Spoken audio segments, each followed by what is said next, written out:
Hi everyone, welcome back to my YouTube channel. How are you all? I hope you all fine and doing well. In today's video, I'm going to share the ideas of crochet work with you. Crochet is more than just a hobby.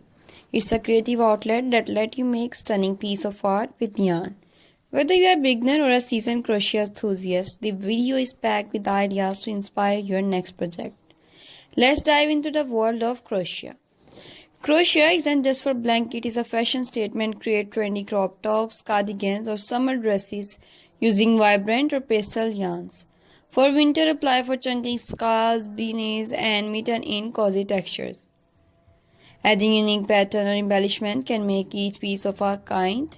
Transform your home with crochet, from intricate table runners and coasters to pillow covers and wall hanging. Crochet adds a handmade charm to any room. For a modern twist, try crocheting storage basket or plant hanger using durable cotton yarn. Stand out with personalized crochet accessories. Make colorful tote bag, handbags or backpack with interesting pattern.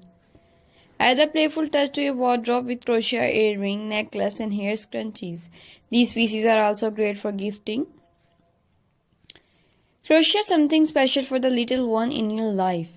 Create soft toys like teddy bears or bunnies using amigurumi technique. Baby booties, bonnets, and blankets are not only practical but also heartfelt gifts that families will cherish. Celebrate holiday and season with themed crochet project. Make pumpkin for autumn decor, snowflake for Christmas ornament, or heart-shaped coaster for Valentine's Days. These are projects that are a fun way to stay inspired throughout the year. Crochet can also be sustainable. Craft reusable items like grocery bag, dishcloth, and produce bag to reduce waste. Use natural or recycled yarn to make these projects eco-friendly and stylish. For experienced crocheters, challenge yourself with intricate projects like lace shawl, detailed mandalas, or large Afghan blanket, etc.